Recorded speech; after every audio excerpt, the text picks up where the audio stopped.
Okay, so this presentation is how we integrate, but solely using the formula sheet, right? So these are the examples where you would need this. Now, this here is a snippet exactly from your formula sheet of all the formulas they give us. So remember, they give us this 1 plus tan squared theta is sec squared theta.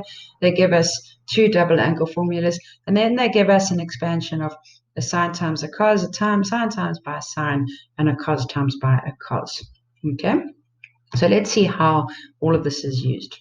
So the first example is sine of an angle times by the cos of another angle. All right, so I can't use a double angle formula or anything like that.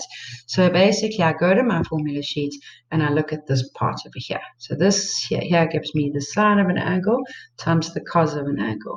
So I'm going to write this all out here. So I want the integral of that. So watch, I've written equals a half of the sine of 4x plus 3x, because that's what it says, is 7x, plus, and I've broken my integral up, a half of sine 4x minus 3x. Okay, now we have no issues with this big angle because that's linear. So I go 1 over 2 times 7, and the integral of sine is negative cos, so it's negative cos 7x. Okay, plus the half of sine x, and there it's going to become minus the half of cos x plus c. Okay, so that is kind of what we wish for. It's nice and basic, and there's the answer over there. Okay.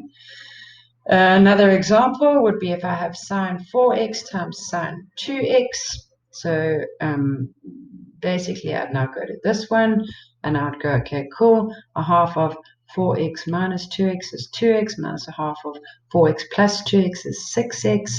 So I've got causes now. These are linear, so it's going to be a quarter sine 2x minus 1/12 sine 6x plus c. Very, very simple and nice questions.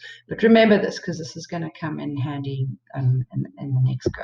Okay, so let's have a look at what we do about squares. All right, so we've got here the different ratios. We've got sec squared x, cosec squared x, sine squared x, cos squared x, tan squared x, and cot squared x. Okay, so sec squared x and cosec squared x, if we have a look at on that formula sheet, on the table is a direct translation. So sec squared x is simply tan x plus c.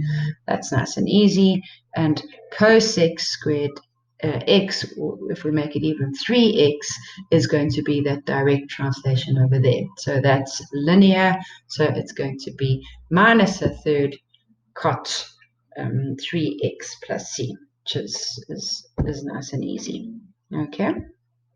So that's sec squared x and cosec squared x are on the table, and it's done. Okay. Now we're going to have a look at sine squared x and cos squared x. Now, sine squared x and cos squared x, we could either use the double angle formula, or we just go straight to that formula that we used, and we write sine x as sine x times sine x, and we go straight to that formula that we used in the first slide, right? Because I can go to sine a times sine b, and that's the same as sine x times sine x. Okay, so if I use this formula, which is quite easy, I'm going to have a half of cos of x minus x, which is naught, minus the half of the integral of cos x plus x, which is 2x dx.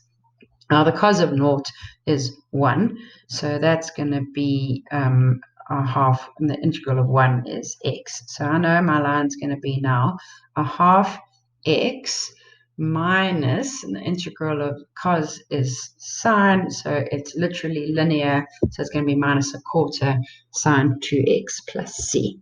Okay, so I think that's pretty easy, and I think it's easier than changing to the double angle formula. Okay, so cos squared 3x, again, is going to be cos 3x times cos 3x, and that's, again, I'm going to have a look here, and I get cos, and I'm going to change that around. So I'm going to end up with a half of cos of naught plus a half of the cos of 6x, and we're not scared of a big angle over here. Cos of naught is 1, so it's a half 1x. This is going to be now the same thing, cos, so it's going to be a half 1 over 12 sine 6x plus c. Okay, so this is the only cos squared x, the one thing that's not going to work for you is if you change sine squared x or cos squared x into 1 minus the other one. All right, so I don't want to change sine squared x into 1 minus cos squared x, because then I'm going to have to deal with the cos squared x. All right, so whatever you do, that is not what you're going to do. All right, so try and see whatever you can do, but cos squared an angle, think to yourself, cool, let me go to the compound angle formula thing. Okay, so let's look at the last two, and that's tan squared x and cot squared x. And these are also nice and basic, because on your formula sheet at the top was 1 plus tan squared a equals sec squared a, and 1 plus cot squared a equals cosec squared a. All right, and tan squared a then we can change into sec squared a minus 1, and cot squared 2x can change to cosec squared 2a minus 1. Okay, but let's do this one first. So the integral of sec squared x minus 1. Sec squared x is on the table. So basically, it's going to be tan x minus x plus c. And cot squared 2x is going to change to cosec squared 2x minus 1. Right? This is also on the table, but it's a linear, so it's going to be negative, I think, a half cot 2x minus x plus c. Okay, so that's how we deal with the squares. Okay, so this last slide is now going to be how do we deal with cubes. All right, so if I see a cubed, I've got sine cubed x dx. All right, what you are going to do is you're always going to split the cube and then use this one.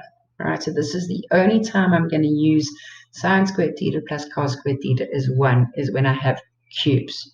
So what am I going to do is I'm going to split it. So watch, I've got sine x times by sine squared x dx. Now I'm going to change the sine squared x into 1 minus cos squared x. Once I've done that, I multiply them out, and I've got a straightforward one over here. And then what have I got here? Is I've got a power function and a derivative next to it. So I've got a dude. Okay.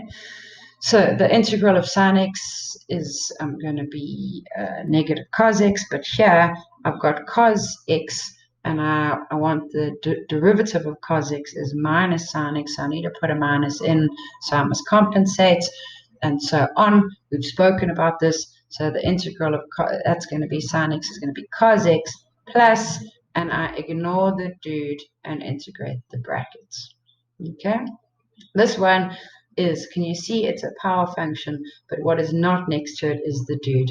So therefore, I'm going to look at the idea of how to handle cubes is I always split the cubes and use this, right?